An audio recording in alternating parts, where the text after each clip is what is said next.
Good afternoon, a very warm welcome. My name is Emily Butler. I'm the Conversations Curator here at Art Basel. This is the final day of the Art Basel 2023 Conversations program, and I'm really happy that the final two panels will be looking at the relationship between art and technology today. We're really happy to have collaborated with the ETH AI Center on this first panel, which is looking at the artistic implications of AI. The panel is moderated by our head of editorial, Jeni Fulton. There'll also be a panel at 3 p.m. on blockchain, so do feel free to stay around for that. There'll be time to take questions from the audience at the end of the conversation, and I'll also try to relay some of them online. So I'll hand over to Jeni now to introduce our speakers, but before that, please do help me in giving Suzanne, Marguerite, Roger, and Jeni a very warm round of applause and enjoy the conversation.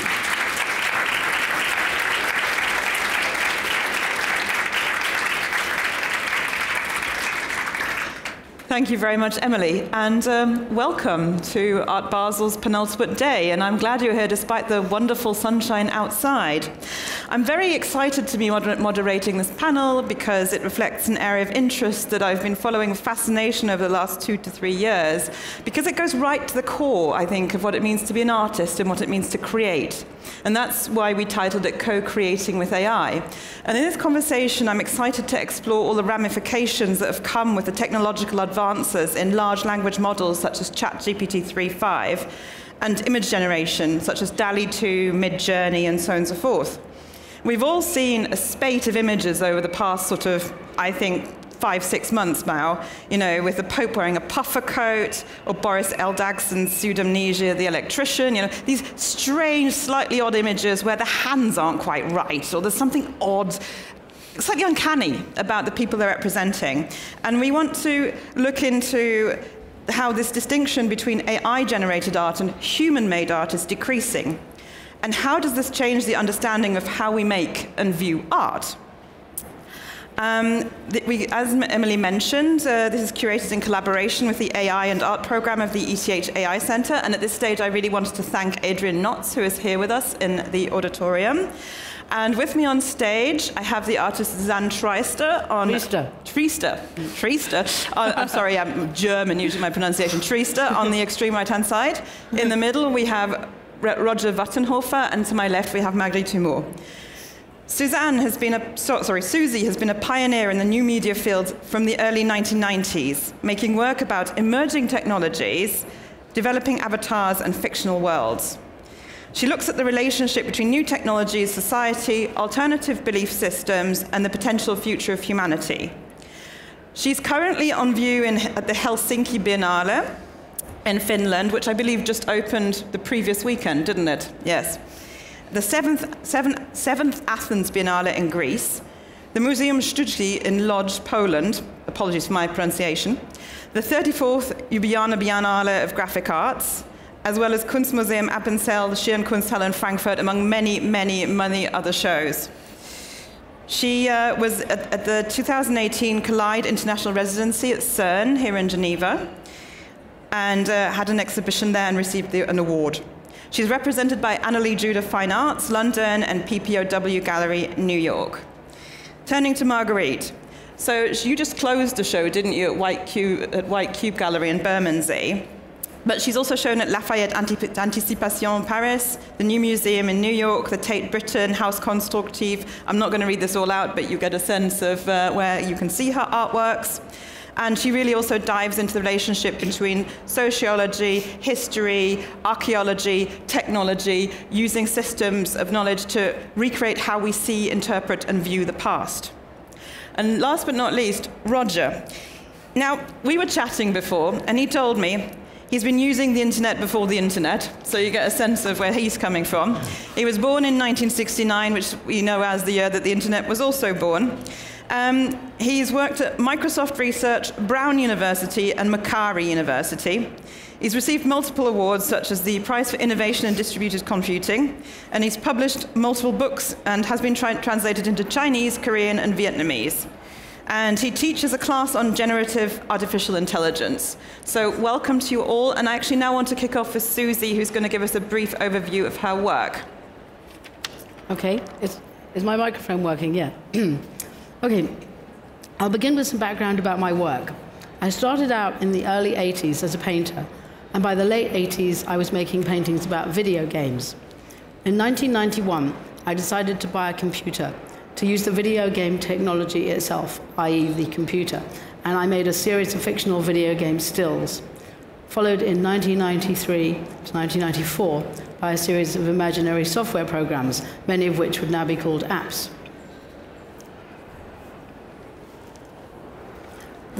The subjects of these imaginary games and software were different from the shoot-'em-up games in video arcades.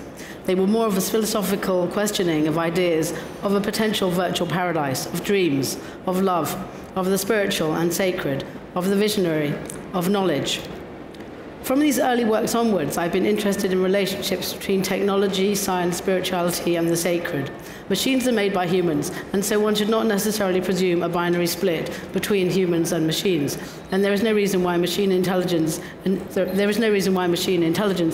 should not share human qualities. But of course, consciousness is another matter.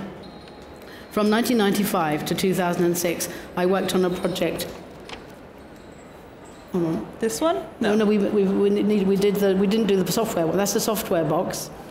94. This, okay. I've got this one. Go to the DALL-E one, but then you have to stop on it. Oh, no, okay. Well, I've got these ones. Stop on that one. Yeah. Okay. So from that one. No, go back to the. Okay. We haven't had that. No, the one with the waterfall thing. Not that one. The next one.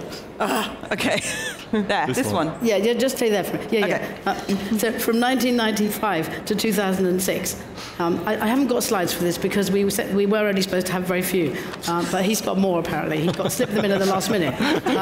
So from 1995 to 2006, I worked on a project called Time Traveling with Rosalind Brodsky. Brodsky being an alter ego or heteronymic identity.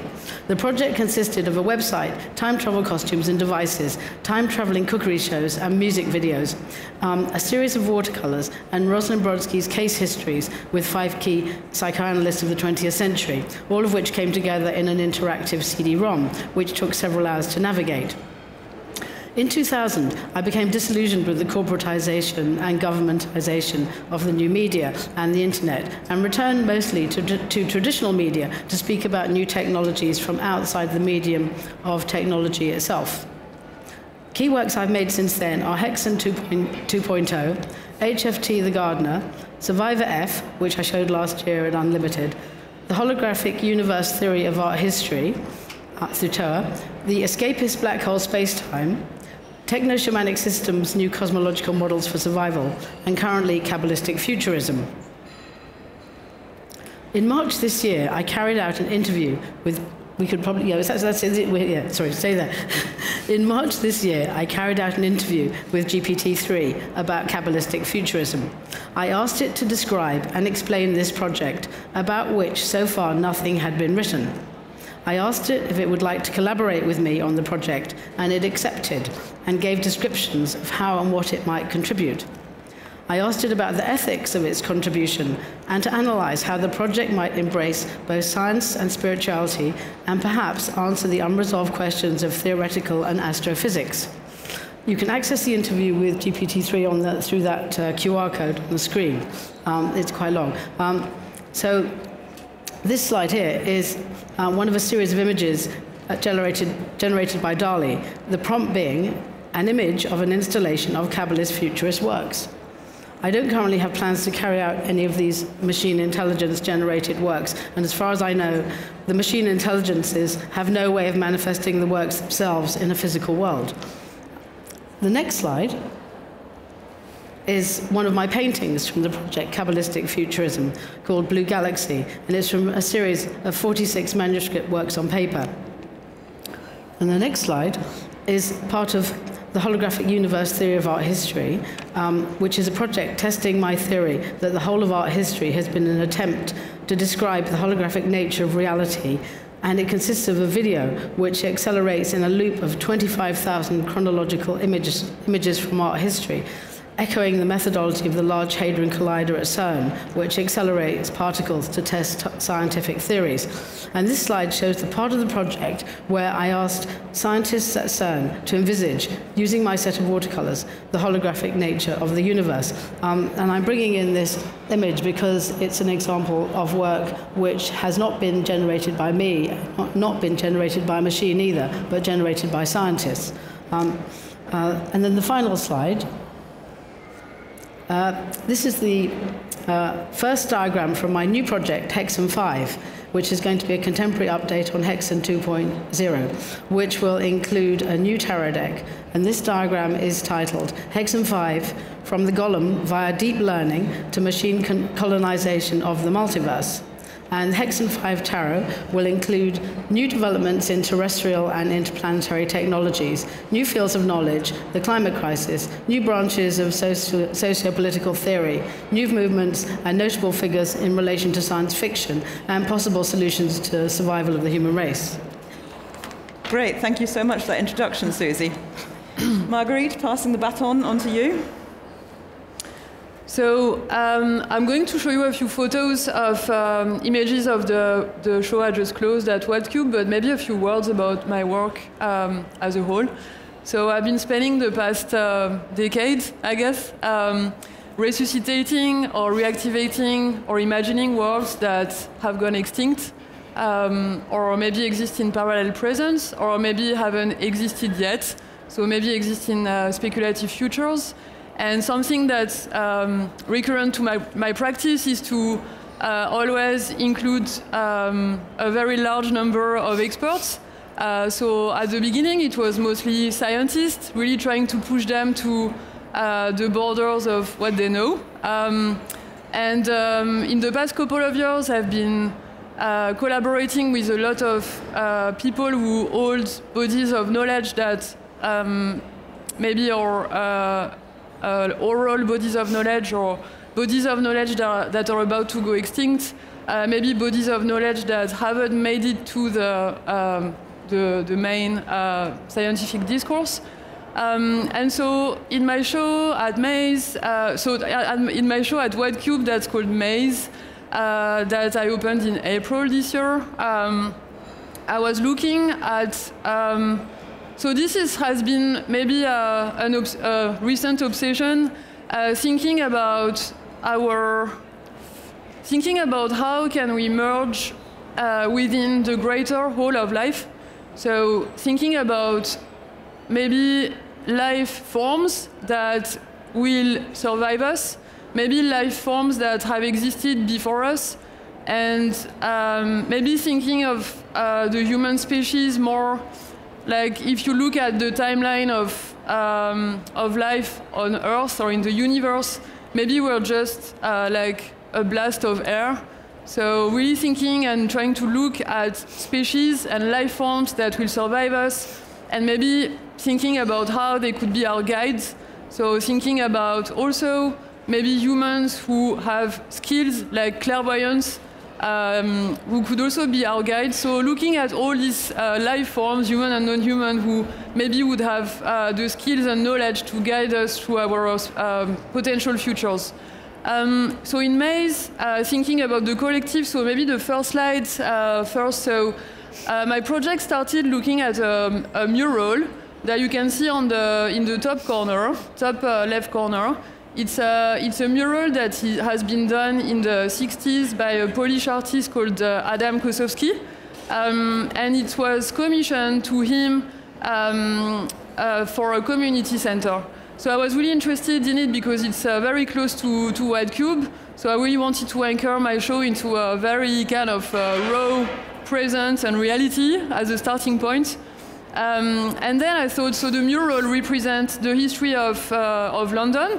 And so, as the community center is about to be demolished, I thought that maybe it would be interesting to know what Adam Kosowski would do if he was commissioned to do the next panel of his mural.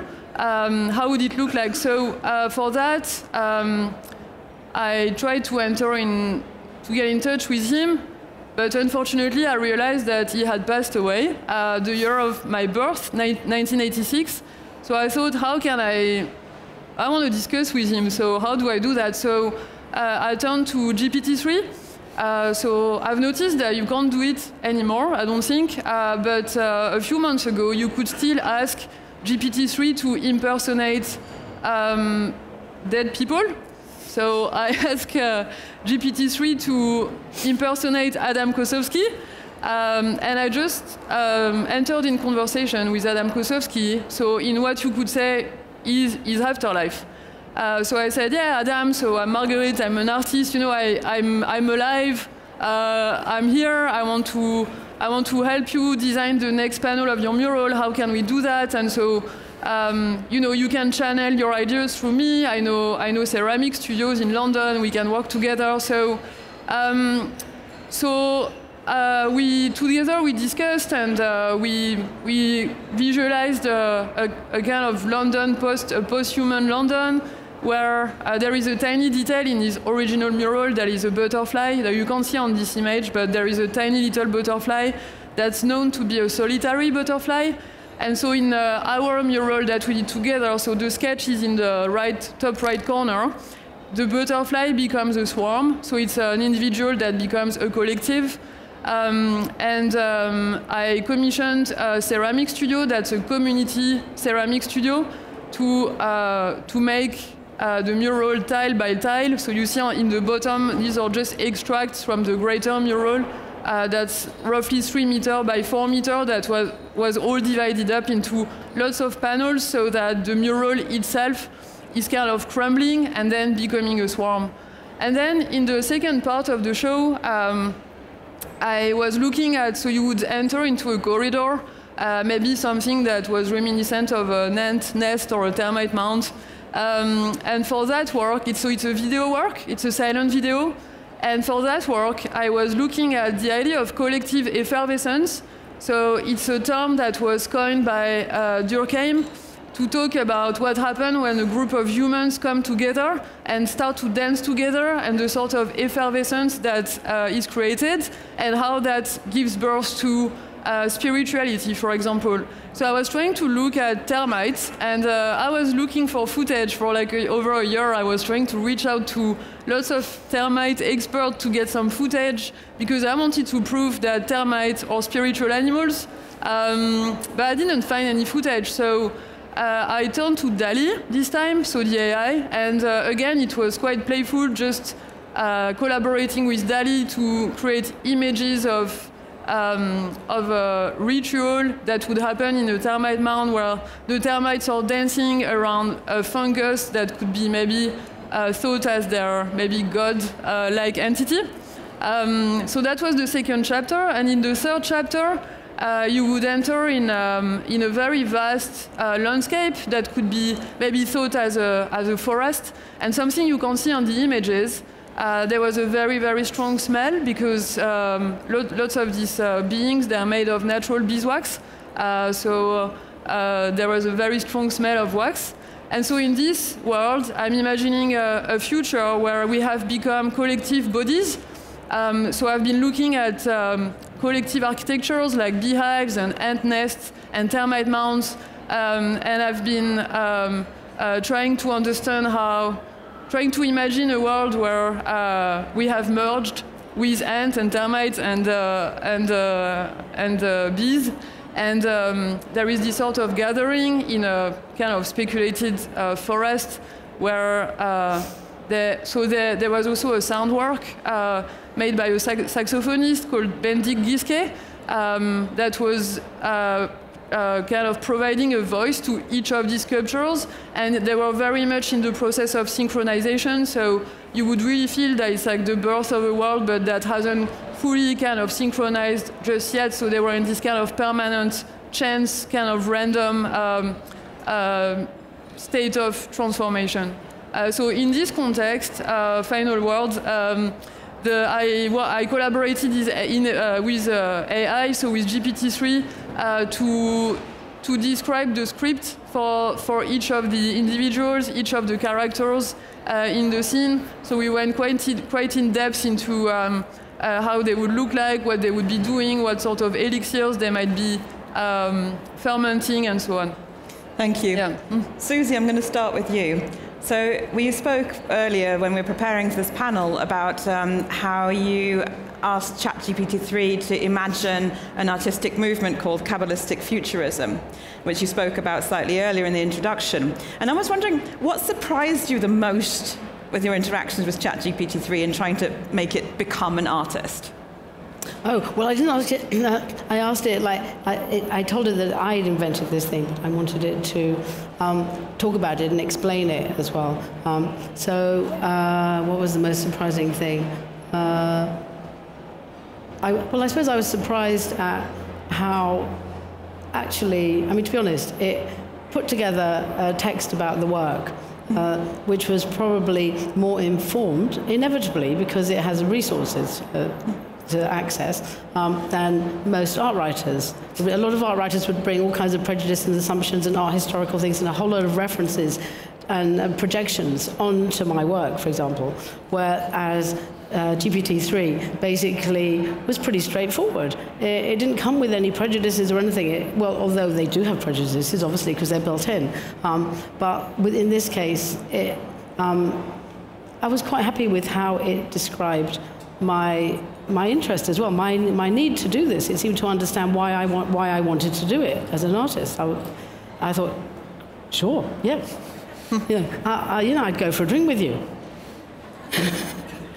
I mean, Roger, you've worked with a lot of artists also, I think, as part of your research group. I mean, originally you started out in blockchain, and what sparked your interest in this sort of interrelationship between AI and art? Because to me, it's not a given. I mean, AI is used in so many different fields, from medical technology to climate change research and so on and so forth. Why art?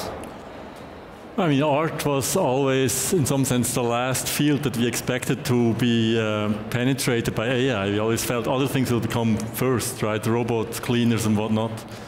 And it turns out that it's quite good at creativity, as we can see in some of these examples. And now, of course, this is just something which touches us humans at the very core, and I'm very interested in it. So can you talk a little bit about your research and what you've been kind of speculating on? Sure.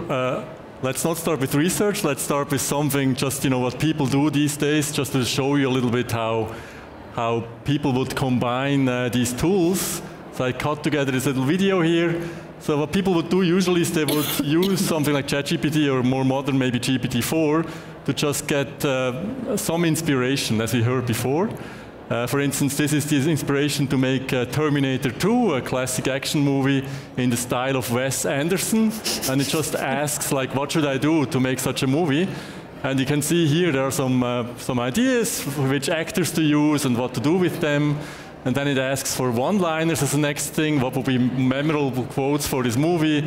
And it gives some quotes, 5 quotes if you want, and 5 more if you want. For instance, I don't think I can do that. I'm not programmed for frivolity, which is something Wes Anderson will put in his movies, I guess. Then they use, in this case, Midjourney. We have heard DALL before. That would be a typical tool. So here they try to come up with pictures that could come into this movie.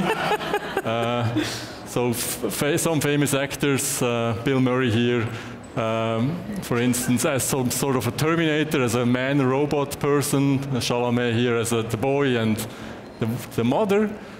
Then the next thing they do, they use other tools. There's a tool for speech synthesis here, where they would take just 1 minute of speech, like clear speech from a person, also from an actor, but also from yourself.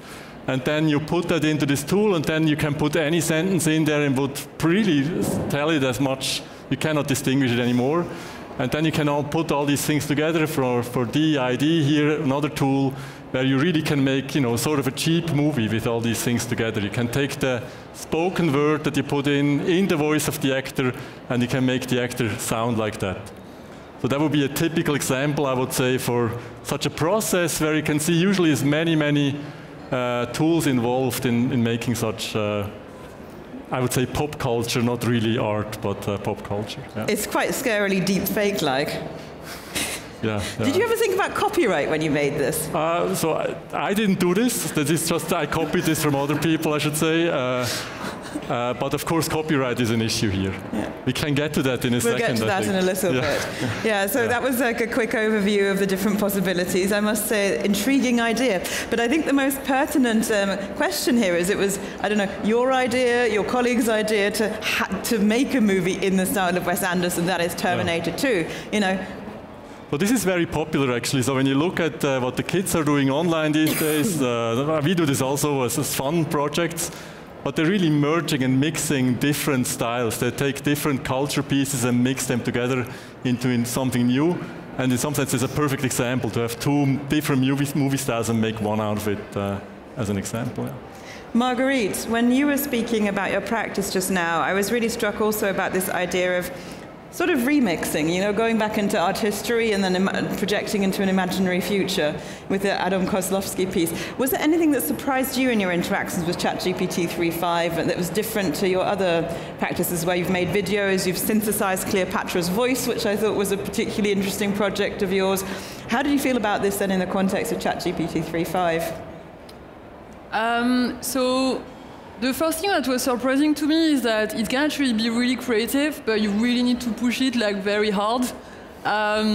So I understood at some point that I guess the key skill you need to have is to ask the right questions, right? Like to understand how to talk to it so it can react in a way that's actually interesting, because a lot of what you get at first is a lot of mixing, but not really like the creation of a new, you know, a truly new original vision. Usually it's a lot of, even with DALL-E, it's like a mix and match, but you can still recognize the original, you know, sources of inspiration. And I would say, yeah, maybe not the most surprising, but the most maybe moving thing was to talk to a dead person. Mm-hmm. This to me was, it was surprising to see how much there's not so much information on Adam Kozlowski online. He was quite an obscure artist, not so well known. He's well known in London because he's worked on, you know, a few churches, like artworks for public places. So, but overall, there's not so much on the internet about him. So I was quite surprised, shocked, and also moved to see how much GPT could capture, still capture his personality, and come up with a style of dialogue that was very realistic, and to the point that it made me question whether, you wonder how basically he's able to reconstruct an entire personality based on a few very small extracts that it finds on very obscure websites. So what can it do when he's got much more information? You just realize that, yeah, once you're dead, you can actually like be completely remade in a very accurate detail, and even your emotional state, your psychological state, all of it comes through everything you've left that it can have access to. So it was also, there was an emotional expression in there as well. There was an emotional reaction in the question making. Exactly. It's not just the facts, you know, it's the style, you know. And even after I was pushing GPT a bit, asking it about Kozlowski's, you know, some psychological things about Kozlowski. I was trying to understand, for example, what is Kozlowski's attachment style, or things like that, like what, you know, things that would be unrelated to what GPT would have found online. And it would come up with very precise and really subtle descriptions, and then could express it through a style of dialogue that was very subtle like that. So that was shocking to me for sure. Mm. And Susie, how did you find this when you were working on Kabbalistic futurism? How did I find what, sorry? This idea of like that it felt like the machine had agency, that it was a human being, like the Eliza effect. I did a lot of. I think when Roger was saying, I think he's wrong in saying I was looking for inspiration with it for my work. I'm really about interrogating new technologies. So I wasn't. When I showed the image of what DALL-E had done, it wasn't something that I wanted to use. It was to see what it would show me.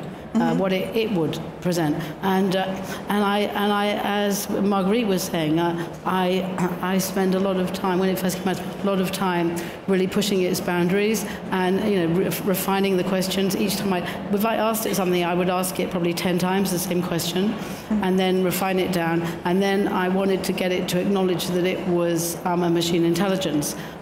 So sometimes you'd ask it something and it'd say, I cannot answer that because I'm a machine intelligence. And then I would go, well, how does it feel to be a machine intelligence and be thinking about this question, or blah, blah, blah, round and round and round. So you go in and in. And then you'd get to something quite interesting, although it's still a machine intelligence. But so for you, there was a definite distinction. You didn't have this whole uncanny valley phenomena. You didn't feel like you were talking to a fellow artist. No, no, I'm definitely interested in it as a technology. Yeah, yeah. What I find interesting is that if you look at the GPT versions that we have out there, right? We heard GPT-3 before, ChatGPT 3.5 and 4, that they changed the style quite a bit in that sense. So ChatGPT, for instance, is quite comes up with crazy ideas all the time, whereas GPT-4 would not do that anymore. So it's much more. It's been censored. Yeah, like a professor saying, I don't know that, please. And only says things it really knows. So maybe for art, it's GPT 3.5 or ChatGPT is almost better. Why do you think that change was incorporated by OpenAI? When it went from 3.5 to 4 and it's now no longer as interesting, should we say, to interface with? Yeah, they use much more data to train it with, and also the models get bigger. And I think GPT 3.5 got a bit of backlash for being a bit, inventing too many things. For instance, my partner would have won the biggest award in computer science, which he totally has not. And it just makes up things to make you feel happy, I guess. And I think that they changed it. But I think if I can say something here, I had a lot of, when it was first, people were first experimenting with it, I was having a lot of email conversations with people I know around the world in all these kind of areas. And I was talking a lot to someone in San Francisco, and this person in San Francisco knew people working on GPT-3 and OpenAI, and he told me that the night before, one of them had burst into tears at what they'd unleashed. And so I think there's been, they themselves, even though they themselves kind of compulsively want to kind of move the technology on, because that's their natural compulsion. At the same time, that natural compulsion is being kind of questioned ethically themselves. So they're not machines. These are humans who are having these ethical questions for real, I think. I mean, I was also interested in the works that you produced, Marguerite, that you didn't show, where you really work with DALL-E to kind of create large-scale paintings. And one of the criticism that's really been leveraged at DALL-E is like, it's been overused. There's a certain type of style GAN aesthetics, which is already a little bit cliche, and it's not so useful for artists anymore. In particular, the Artista Hito style has kind of, in a long essay for ArtNet, criticized this ubiquity and said, okay, it's come to an end point. I mean, when I look at your work, I don't get that feeling. I get the feeling that you can actually produce an interesting, aesthetically interesting artwork.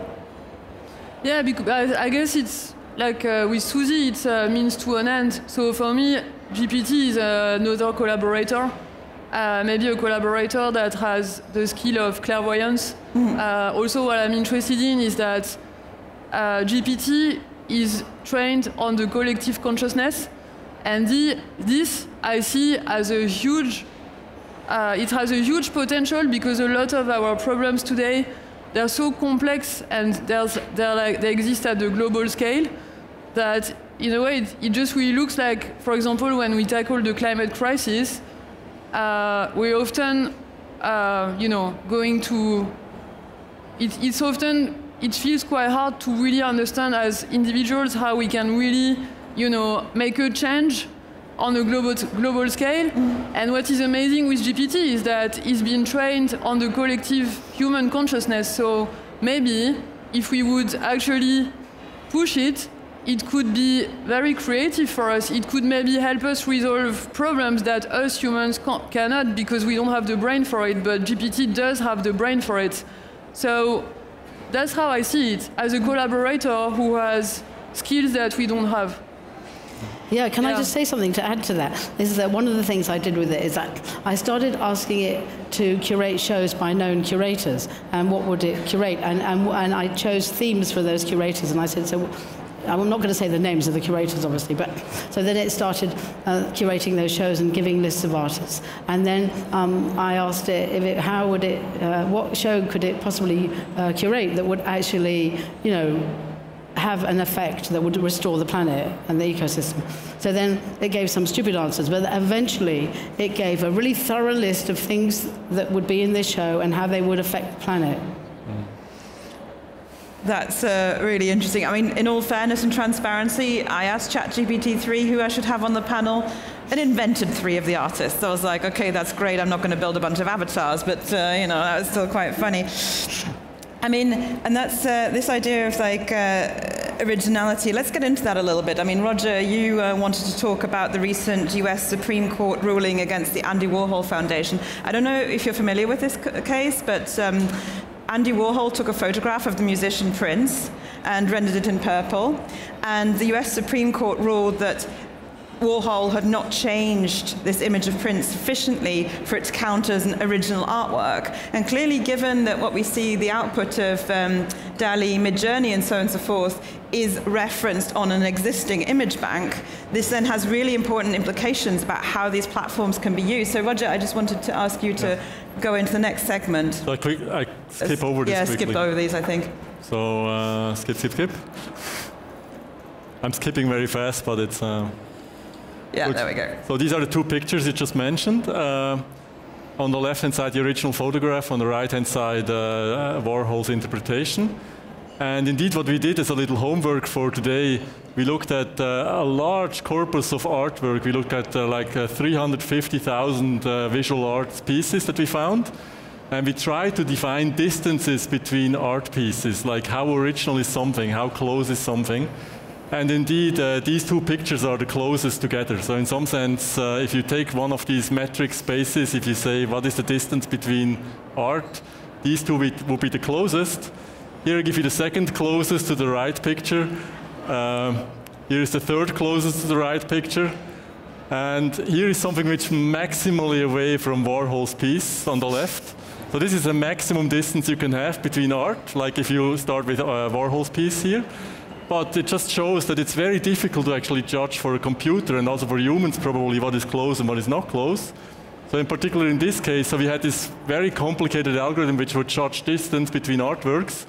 And we just recolored the picture on the left a little bit. We changed it a little bit. For humans, you would say, well, it's still very close. But now it's actually very, very close to Warhol's piece, so much closer than the other ones I showed before. This just shows it's a difficult task in some sense to say, you know, which pieces are close and not close. For us, for humans, I would say, for machines, and also for judges, of course. Yeah. So I don't know what to do with this Supreme Court thing. But maybe I can show this quickly. So this is actually all the 350,000 art pieces we found, and we put together like a map of them to just take closeness. And if 2 points here are very close to each other, then they are basically close art pieces. And you can see there's different types of styles of art here, from Renaissance and Baroque to Impressionism. And we can even see the actual art pieces in this map. We also did as a little homework for today. And you can see on the lower right corner here, for instance, it's lots of drawings, essentially. They were Renaissance and Baroque, but they were similar drawings are then clustered together, put together in this map.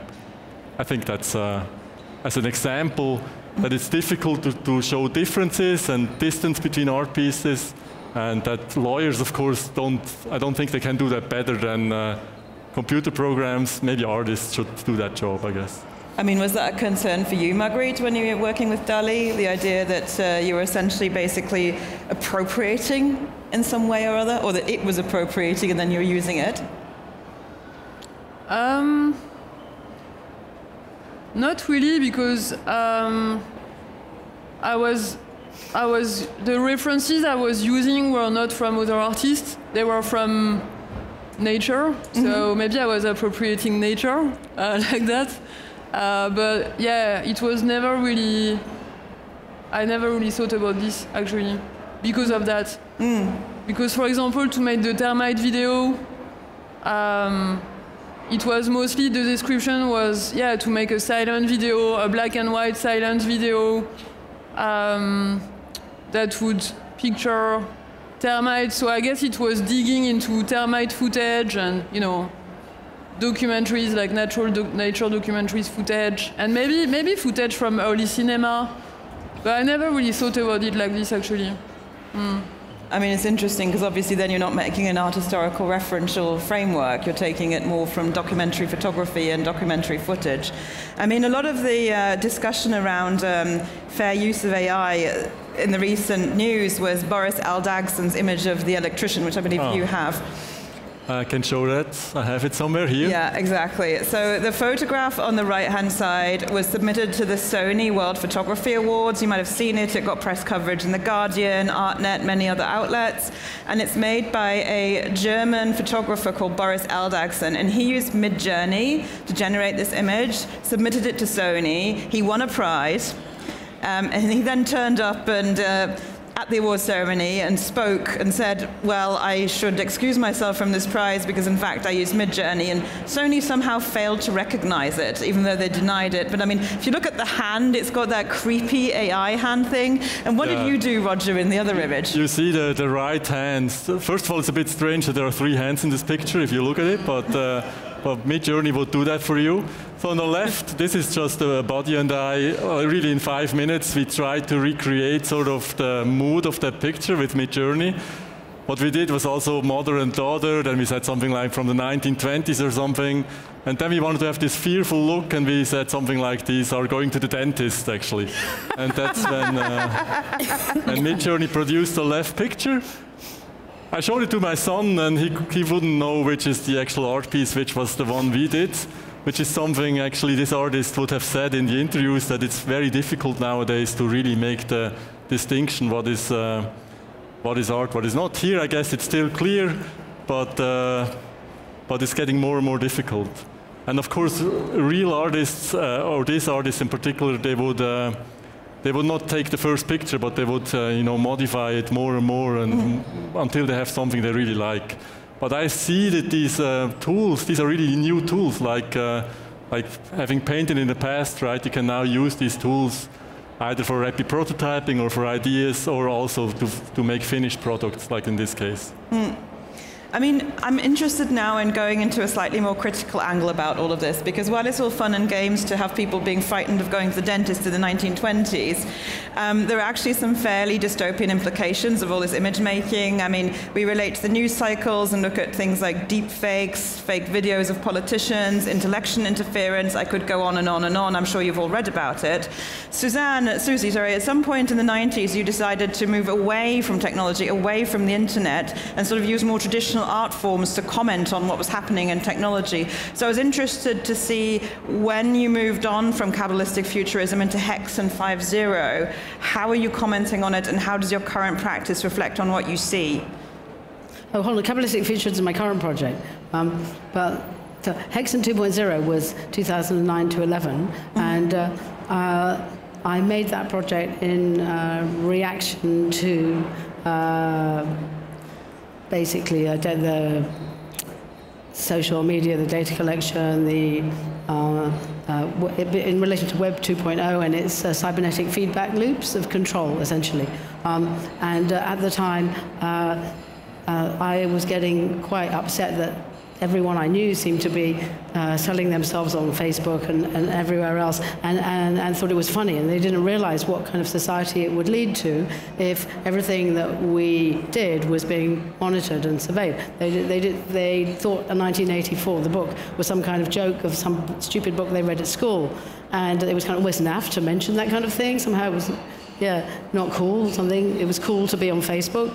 And I kept trying to explain to people, you've got it back to front. It's not cool to be on all these things. You're just a victim, a consumer victim. And so I made this whole project which explained that whole history through the Macy conferences, which happened between 1946 and 1953 in New York, which brought together a whole bunch of hard and soft scientists who developed a theory of cybernetics in order to, in the aftermath of the Second World War, to create a much more stable society and to control the human brain, essentially. That was the program. And those people went on to develop all kinds of other technologies and sciences and things which led us to where we were then, 12 years ago. And so in Hexagon 2.0, I also made a huge diagram, which was a history of the internet from 1969, when it was a military invention, the whole history of computing, which started with Islamic devices and mechanisms, through to quantum computing and AI, and then a whole history of how the counterculture intersected with all that, and Stuart Brand and the whole Earth Catalogue being a kind of early form of the World Wide Web, and then a whole history of science fiction, and one diagram was science fiction, the history of science fiction, which portrayed utopian, dystopian societies in relation to technology. And on the other side of that diagram was a history of philosophy, which was kind of anti-technology, anti-civilization. And I brought all those things together to try and get people to see how we got to where we were now. Because I think it's very hard for people with so much stuff everywhere to distill like a kind of history, a clear narrative of what's been happening and why we are where we are. And everyone then called me a conspiracy theorist after that. So, and then about 2 years later, Snowden came along and said, yeah, this is what's been happening. And everyone said, mostly, kind of, we don't care. And that surprised you, the fact that people were indifferent? Well, it was disappointing, and I thought, well, then I don't care either. Yeah. So, so having rejected a lot of having rejected the arms race of technology in around 2000 in terms of the medium I would be using for my work, then like 10 years later, I got really pissed off about the kind of all the stuff I'd done to try and sort that out. And then I think I went into a period, like I think with Survivor F, for example, and The Escapist, I went into a much more poetic period where I could like stand outside of all of it from a deep future and send back stuff from that deep future and say, this is what it's like, this deep future. I'm sending it back through some quantum teleportation to you now, and you probably won't understand it. Roger, as a researcher, what are your concerns in this field? Oh, a moral question. I'm failing at that, I think. So I'm not sure. So I mean, I can tell you what AI is not good yet. I would say what is not good yet right now is really more like the logical thinking, like to make more complicated arguments around things. It can do very well on the surface, I would say, in various ways, also for visual arts, but it doesn't really go deep. And if we manage to do that as well, so that's something we're doing active research on, then of course we might start to get worried as a species, right? That we are not as unique anymore as we thought we are. And that really it's catching up to us, and you know, the usual thing that some people in Silicon Valley will tell you.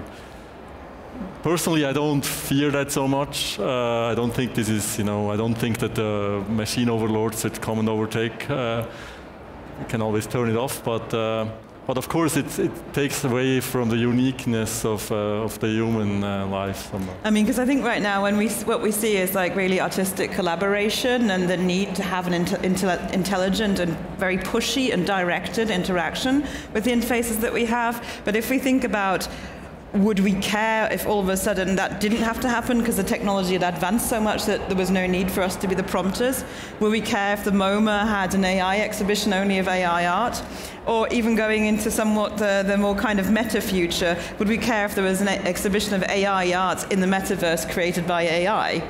You know, and then who's the audience? Is it us or another AI? You know? I think that's just like, it's like just another branch, really. I don't think that one thing doesn't necessarily supersede the next. I mean, people read books and there's Kindles and whatever, but so I don't think anything's going to be like a takeover. But earlier on the I was thinking, I made this list. I made this list because I think I think it's important to know what questions you're asking and what you want from art. And so I was thinking, like, in terms of why artists make art and what goes into making art, those are the differences. The output, the final result, is one aspect of it. It's just like the edge of the planet. Do you know what I mean? So in terms of, like, so for example, I made this list. So human factors in art making, I put upbringing and personality. And I think when I go through this, think about which things could apply to a machine and which things couldn't at this point, because as you all know, machine intelligence is escalating. I mean, next week we will be having a different conversation, perhaps. And this similarity, the gap between things. But so upbringing and personality, personal history and family, cultural and national identity, life experience and travel, political views, desire to change the world, imposed and chosen reading material, ideals, inspiration, aesthetic sensibility or lack of, personal taste and preferences, education, objectives in life, personal, political, social, financial, self-expression, desire for or not, degrees of altruism, search for meaning, understanding and truth, intelligence, belief in art, religious beliefs, emotion, humor, sincerity or lack of, theories, fantasies, ideologies, future projections, suffering and loss, practical skills and learned techniques, physical materials and choice of, labor, love, hope, time, personal development and change over time, and a pedagogical drive. Someone would like to cross out already. So how many of those would, at the moment, would a machine intelligence have? Yeah. I mean, and then when you go on the other side of it, so then you think about the audience. So what does the audience want from art? Why does the audience need art? Why does the audience come to art? What is it giving? What is art giving people? And what do artists want from art? What do the general public want from art? What do collectors want from art? What do curators and museums? Well, what do they all want from art? Those are a whole huge range of things, right? So which of those things are going to be supplied by machine intelligence as it is now? So which ones, you know? I think that's, do you want to comment on that, Margaret? Yeah, it made me think that a few years ago I saw a video on YouTube of chimpanzees that have been witnessed building a temple. So you see on the video, it's a camera that was left in the forest for a few years, and you see them piling up rocks and coming back to what looks like a temple or a tower or maybe a sculpture, I don't know. And I don't think anyone ever got scared of that, right? Like, it's actually really kind of moving to see that there are other species on Earth that feel the need to, maybe the spiritual need to make art. So I would say, going back to what you were saying, Susie, it's maybe the output is the surface, it's just the results, but the real question is, does AI, I guess, would AI need, like, is there a need, is there a spiritual need to make art? And if then, like, it's quite, I think it's maybe exciting to explore that as well. What do you think, Roger? I'm just happy to be here. Okay, I think that's a great note on which to open this to the audience. So if you have a question, please up your, lots of questions. We have got a roving microphone, so please, if you could wait for the microphone at the front here, the two gentlemen in the white shirts, I think, and then, yeah. Would you please quickly introduce yourself and say who you want to answer your question? Thank you very much. I'm Nicola Zahn. I have a question for the whole panel, and it's about the issue of democratization, because digital technologies are often seen as a force for democratization. And if you talk about the personal computing revolution, that was certainly the case, because you had a set of hard and software that could be used for decentralized empowerment of the individual. But now with artificial intelligence, although it's easily accessible, the models that you've mentioned to us, what's behind this is actually more of a centralized infrastructure with certain companies. The effects of this gatekeeping have already been mentioned by the panel, in the sense of adjusting what kind of output will be generated without any interference from the individuals. So I was wondering how that difference affects your decision as an artist, whether to use artificial intelligence as a tool or not, and where you see the boundaries. I had the exact conversation with a member of the next panel, with Sarah Friend, which is just later today. And she argued exactly the same way, that this is centralizing, in some sense, creativity to some degree, whereas her art or the blockchain art would kind of try to decentralize it. I think it's a very serious question. I mean, there are models that are built by people which are tried to be open models from the beginning, like Lion, and we can hope that they catch up, but it's true that, of course, the tech companies here have an edge currently. Yes, I mean, for me, that goes back to the reason I stopped making work in the technology arms race in 2000, because I was involved in the new media world all through the 90s. And when the internet was starting up, I was in Australia. And it was this very utopian period. It was a very grassroots period of the internet, because suddenly, if you had access to a modem or something, you didn't necessarily have to own one yourself. And obviously, a lot of people in parts of the world didn't have them, and we knew that. But a lot of people did have access to it. And from there, you could communicate with people in other grassroots communities around the world, and you could find out what was happening. And you didn't need to rely on the daily newspaper or the news on television. Some information could circulate at a much more decentered level. And that was seen as something really phenomenally radical in the 90s. And that's the thing that started being taken away several years later. And it's been taken away more and more ever since. Next question.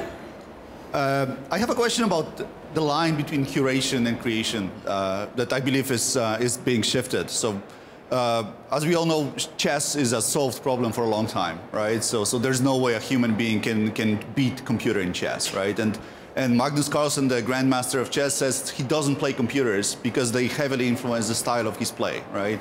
And I wonder, mostly to the artist question, right? Like, I wonder if you play with the generative models, right? If you have the ability at your hands to have infinite variety of creation that is based on a single couple of prompts, right? Don't you feel that you are more like a curator, more like a person that is selecting actually what is going to be in the final artwork than an artist that is, to me, an artist is a person that is making like, thousands of micro decisions and is putting them into action, into final product, right? What do you think about it? What do you feel when you use that? Margaret, do you want to take that one? Yeah, no, it made me think that actually with DALL-E you do have to make all these tiny micro decisions, because if you don't, it gives you images that are just very expected. So if you really want to do something that is, I guess, like something you haven't seen before, you need to it's more in the wording, for sure, so it's not in the output, but it's in the wording. You need to be very precise and actually quite creative, because it's not always what you, how would I say? For example, you were saying these images, maybe they have the look of someone who's about to go to the dentist. You need to come up with this idea. It's not like, for example, if you would write, I need the face of a woman who looks scared, you might get something, but maybe you're looking for a specific kind of, scared face. And then you need to think, okay, like what exactly would be the situation that would create that? And then maybe sometimes it's really not what what first came to your mind. So in that sense, I would say maybe it's more about poetry. So for sure, it's more about words and poetry, but you need to be very specific in your poetry to get original outcomes, I would say. Next question, the lady in the front.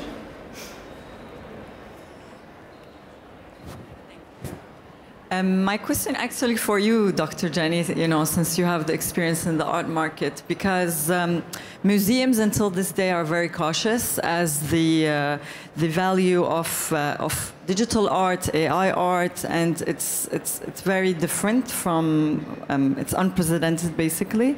And do you think that the collection of AI arts by museums, because it remains until this day a very marginal practice, so is that going to be changing? Are museums going to be integrating AI arts more in the future? I'm actually going to mention a lady sitting in the audience right here who's director of a museum for electronic arts, Sabine Himmelsbach, who has been at the forefront kind of showing, exhibiting computer-based art and now AI-based art, blockchain-based art. I think since when, Sabine? The 90s, something like that? A long time. I agree that while it still seems niche, there's an audience interest and an audience hunger. And I do believe institutions respond to this audience interest and audience hunger. I think the new museum just hired a new curator of digital, and this is coming off the top of my head because I didn't have a chance to Google it. And I also think there's a rather august museum in New York, and I think it's the MoMA, who also just hired a curator of the digital. So we're seeing an influx here, we're seeing changes. We're also seeing more traditional artists who are using AI, who are using newer technologies being integrated into larger museum shows. So I think it's slowly moving, and I think also the market is different. Like you need to, I don't want to go on, I could talk about this for half an hour, I'm not going to, but I think yes, small steps. I think we have time for one final question. I'm looking at Emily here, who's in charge of time, amongst any other things. Yeah, okay, great. Next question. The lady in the jeans jacket. Yes, hello, my question will be fast. It's for Marguerite. I'm very interested to hear of your work with clairvoyance and with this deceased Polish artist via ChatGPT. I'm curious to know if you worked at all with his friends and family, anybody who knew him, once he was kind of created by ChatGPT, to see how close his personage was to who he was in real life, or whether it was more of a fictionalization by ChatGPT or drew on real life. It's very interesting that an AI software could kind of create this memory in a way. Yeah, I haven't communicated that with family or friends, but I should definitely try. But I guess what it made me think is, it made me realize that if potentially we could communicate like that with all the humans who have ever existed on Earth. Imagine a world where we could be in discussion with them. Imagine all the brains who could actually, reflect, maybe with more distance, looking at the patterns in history. Yeah, imagine this world where all these brains, like maybe fictionalized versions, like you're saying, or realistic versions would help us with the problems we have to tackle. I thought that was, from the spiritual point of view, whether it's very close to who these people were or not, I find that exciting. It's a bit like an oracle, isn't it? When people used to go to the Oracle of Delphi to help them solve all their problems. Yeah. Now we use AI. Okay, I think that's, one more question? The lady, yeah, you.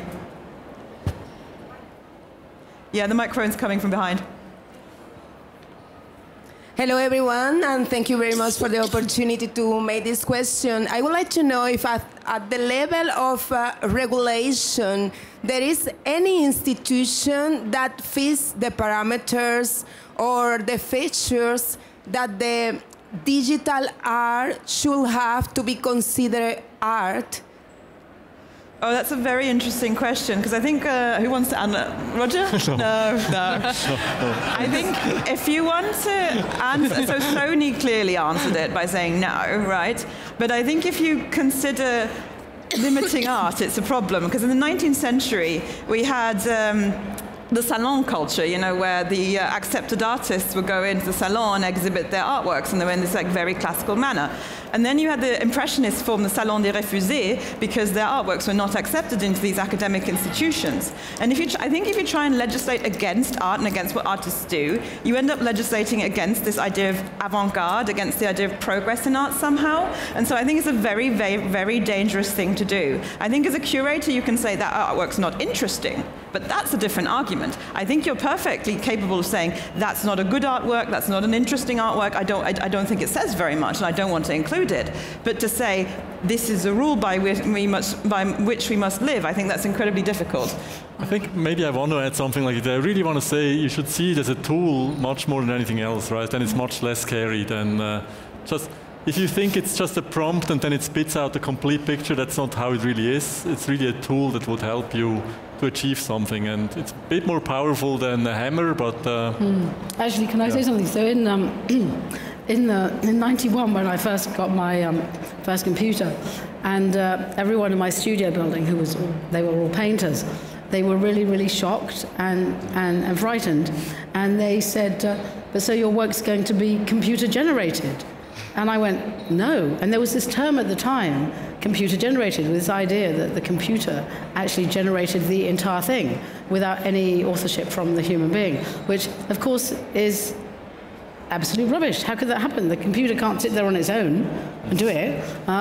And so this argument's been going on for quite a long time. What I was doing with my computer was not computer generated. I had this little software thing called Deluxe Paint 2, and it was like a little primitive Photoshop, and I could draw with it on the screen, and I made fictional video game stills. And to be honest, the only thing the computer did was allowed me to manipulate it, essentially. A tool, yeah. Great, well, thank you everyone for joining us here today and all your questions, and thank you to the panel.